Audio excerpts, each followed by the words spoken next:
တယ်လီကျမ်းမာရဲ့ကျမ်းမာရေးပညာပေးအစီအစဉ်ကကြိုဆိုပါရစေ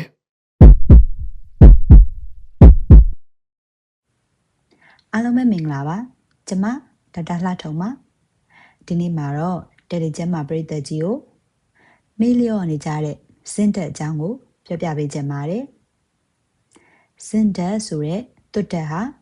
ခန္ဓာကိုယ်ရဲ့ကိစ္စအဝဝမှာဇက်ဖို့အဖြစ်လှုပ်ဆောင်ပေးရဲ့သူရဲကောင်းတစ်ယောက်ပါလူတွေကနေမကောင်းဖြစ်ရင်ဗိုက်တာမင်စီတောက်ဖို့တော့တတိယကြပါတယ်အဲ့လိုပဲစင်တက်ကလည်းနလန်ထဆလူနာတွေတက်မရှိမဖြစ်တတ်ပါတချို့တွေမှာဆိုရင်ငယ်တုန်းကလက်သေးပန်းကုန်းလေးဖြစ်ပိုးကြမယ်ထင်ပါတယ်ဒါကတကယ်တော့စင်တက်ချုပ်တဲ့လက္ခဏာတစ်ရပ်ပေါ့နော်ဒီတော့စင်တက်ကဘာတွေလုပ်နိုင်စွမ်းရှိလဲတနည်းပြောရရင်စင်တက်ရဲ့နာမည်ကြီးတဲ့လုပ်ငန်းဆောင်တာတချို့ကိုဆက်ပြီးတော့ပြောပြပေးသွားမယ်နော်ခန္ဓာကိုယ်ရဲ့ကိုယ်ခံအားစနစ်တွေကအချက်ပြစနစ်တွေမှာစင်တက်ကမရှိမဖြစ်လိုအပ်ပါတယ်သူကအနာကျက်တာကိုမြန်စေရပါဒါကြောင့်စီးဝမ်းသွားရင်တေးကံဝေးရတဲ့လူနာတွေပေါ့နော်ဒိုင်ပါဝေးရတဲ့လူနာတွေမှာအရေပြားပြဿနာတွေဖြစ်တဲ့အခါဒိုင်ပါခရင်လို့ခေါ်မှာပေါ့နော်ဒိုင်ပါခရင်ဝယ်တဲ့အခါမှာစင်တက်ပါတာကိုရွေးချယ်ပြီးတော့ဝယ်ယူသင့်ပါတယ်ဝမ်းအသွားများရင်စအိုးတဝိုက်နှီးရဲတာအသားလန်ခြင်းတလို့အရေပြားပါတာမျိုးတွေဖြစ်တာဆိုရင်လေ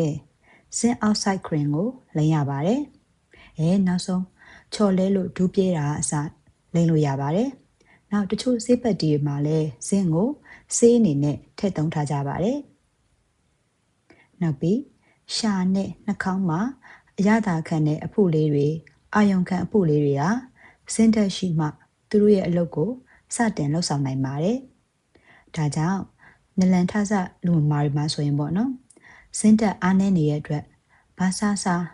တန်တုံးကြီးစားနေရတယ်လို့ရာဘာပြားကြီးဝါနေရတယ်လို့ခံစားရတတ်တာပါအဲ့ဒီအတွက်စင်ပါတဲ့အားစိတ်လိုမျိုးကိုတောက်ပေးမယ်ဆိုရင်အမြန်တက်တာနိုင်စေပါတယ်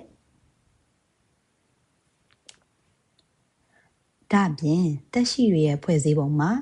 အသေးငယ်ဆုံးနဲ့အခြေခံအကျဆုံးအဆောက်အအုံဖြစ်တဲ့ဆဲတွေရဲ့ဆဲပွားခြင်းလုပ်ငန်းတွေမှာစင်တက်ကမရှိမဖြစ်လိုအပ်ပါတယ်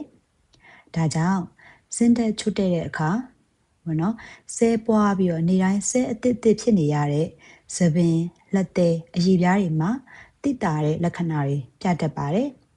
သပင်ကျွတ်လာတာလက်သေးတွေကျွတ်ဆက်ပြီးကျိုးပဲ့လွယ်တာရှာနဲ့နှာခမ်းတစ်ဝိုက်မှာအကွက်တွေဖြစ်တာအရေပြားတွေနှီးရဲတာစတဲ့စင်တက်ချွတ်တဲ့လက္ခဏာတွေအရင်ဆုံးပြသတတ်ပါတယ်ဒါဆိုလူတိုင်းကစင်ကိုဖြည့်ဆွက်စာအနေနဲ့နေတိုင်းထည့်တောက်တဲ့လားလို့မေးလာမယ်ဆိုရင်တော့အဖြေကတော့နေတိုင်းမတောက်သင့်ပါဘူး။ဘာကြောင့်လဲဆိုတော့စင်တက်အလွန်များသွားရင်ဥပမာပေါ့နော်စင်ကိုတစ်ချိန်နဲ့200မီလီဂရမ်ထက်ပိုပြီးတော့တောက်မိမယ်ဆိုရင်ဗိုက်ရမ်းအောင်နာအန်နာဝမ်းသွားတာစတဲ့လက္ခဏာတွေကိုခံစားရနိုင်ပါတယ်။ခေါင်းမူးတာခေါင်းကိုက်တာစတာတွေလည်းဖြစ်နိုင်ပါတယ်။ပုံမှန်ဆိုရင်တော့အသက်3နှစ်အောက်ကလေးတွေမှာစင်ကို3မီလီဂရမ်ခန့်နည်းနည်းကြီးရဲ့ကလေးမှာဆိုရင်5မီလီဂရမ်လူကြီးတွေမှာဆိုရင်တော့စင်10မီလီဂရမ်ခန့်လိုအပ်ပါတယ်နောက်ပြီးခန္ဓာကိုယ်မှာစင်တက်လိုအပ်ချက်များတဲ့အချိန်တွေအပေါ်မှာပြပြခဲ့တဲ့စင်တက်ချွတ်တဲ့လက္ခဏာတွေပေါ်လာရင်တော့စင်ကိုဖြည့်ဆွက်တောက်တင်ပါတယ်ဆက်ပြီးပြပြရမယ်ဆိုရင်တော့စင်တက်ကိုခန္ဓာကိုယ်ကဆုံးရှုံးသွားတဲ့အချိန်ကာလတွေမှာစင်တက်ကို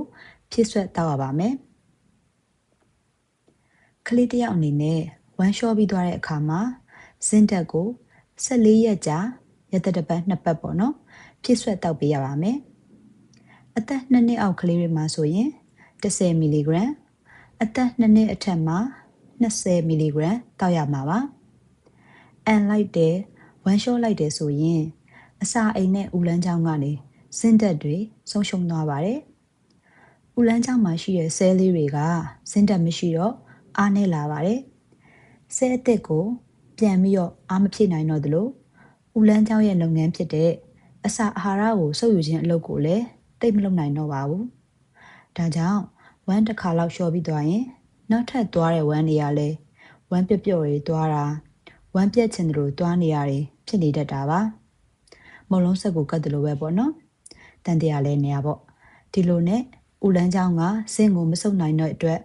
ကြာရှည်ဝမ်းပြက်နေတာမျိုးတွေဖြစ်နေတတ်ပါတယ်ဝမ်းပြက်ရင်ဝမ်းပိတ်ဆေးဆိုတာမျိုးကတကယ်တော့လုံးဝမတောက်သင့်ပါဘူးပြီးတော့ဝမ်းလျှော့တဲ့အခါမှာပုတ်သက်ဆေးတွေတောက်ဖို့လဲလိုချင်မှလိုတာပါဒါပေမဲ့အန်ထားတာဝမ်းပြက်ထားတာလက်သေးပန်းကုန်းတွေပေါ်တာခန္ဓာကိုယ်ကအားနည်းတယ်လို့ခံစားနေရတာနောက်ရင်မကာတောက်တာများသွားတာနှာစီးချောင်းဆိုးအေးမိတုပ်ကွေးဖြစ်တယ်လို့ခံစားထားရတာနလန်ထဆလူနာဖြစ်တာဂရင်းပြက်နေရမျိုးဆိုရင်ဇင်းကိုဖြည့်ဆွက်စာအနေနဲ့ရက်တပတ်နှစ်ပတ်ဖြည့်ဆွက်ပြီးတော့တောက်သုံးသင့်ပါတယ်ထပ်ပြီးတော့မှတ်သားထားတဲ့နာကတော့ပေါ့နော်တဘာဝအတိုင်းဆိုရင်ဇင်းကကြက်ဥအနှစ်အသားငါးအမျိုးမျိုးပဲအမျိုးမျိုး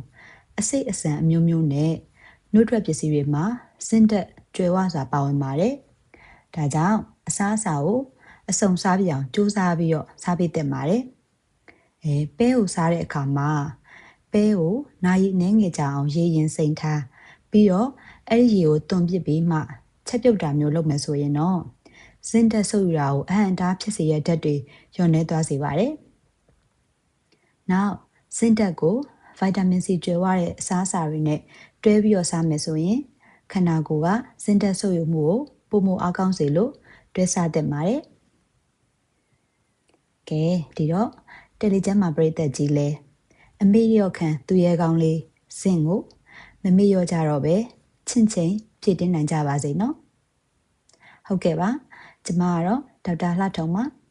ကျမတို့ရဲ့တယ်လီကျမ်းမှာလဲဆရာဝန်တွေနဲ့ပိတ်ရမရှိအခမဲ့တိုင်ပင်ဆွေးနွေးနိုင်ပါတယ်ရှင်